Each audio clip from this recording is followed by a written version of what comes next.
LG K62 and LG K52 with quad rear cameras and 4000 mAh battery launched. Samsung Galaxy F41 India launch set for October 8 will pack a 6000 mAh battery.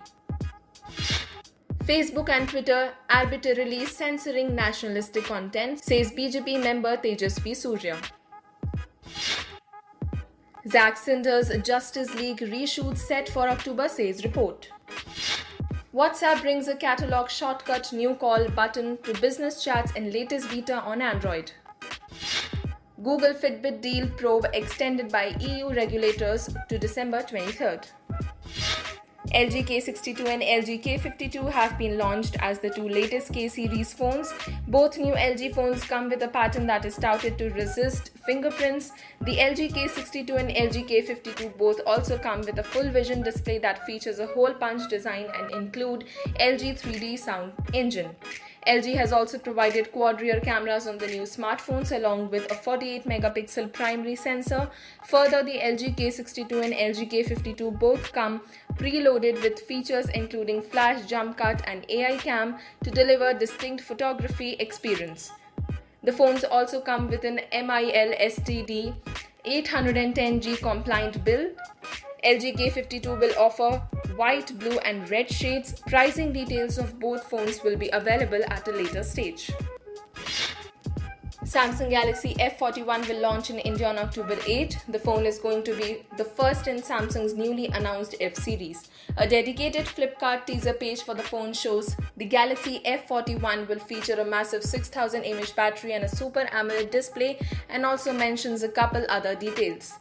Last week, the Galaxy F41 was reportedly spotted in a Geekbench listing that hinted at the processor and RAM present in the phone.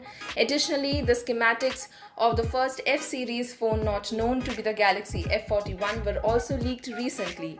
Samsung will unveil the Galaxy F41 on October 8 at 5:30 p.m. IST as per a teaser page on Flipkart. BJP member Tejasvi Surya on Wednesday raised the issue of social media platforms like Twitter and Facebook allegedly arbitrarily censoring content posted by users, especially those with a nationalistic approach, and sought government interventions for protection of such content.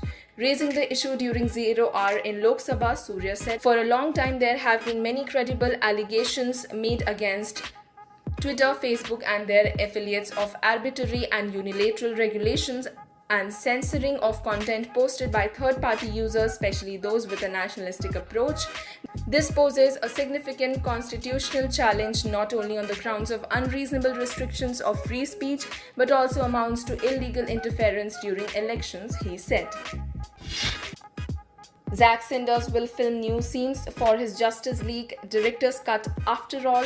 A new report says that Snyder is planning a one-week reshoot in October for the much-talked about Snyder cut that will involve Ben Affleck as Bruce Wayne or Batman, Henry Cavill as Clark Kent, Superman, Gal Gadot as Diana, as Wonder Woman, and Ray Fisher as Victor Stone, Cyborg. There's no mention of Jason Momoa's Arthur Curry, Aquaman, and Ezra Miller's Barry Allen, The Flash, suggesting that the new Zack Snyder's Justice League scenes don't include them. This goes against what Snyder and HBO had originally said when Zack Snyder's Justice League was announced back in May. WhatsApp for Android has received a new beta version that brings a dedicated catalog shortcut in business chats. To make space for the new shortcut, WhatsApp has merged the existing video and voice call shortcuts into a single call button that appears when chatting with a business account. There are, however, no visible changes for regular chats. This means that you will continue to see the earlier video and voice call shortcuts when chatting with your individual contacts on WhatsApp.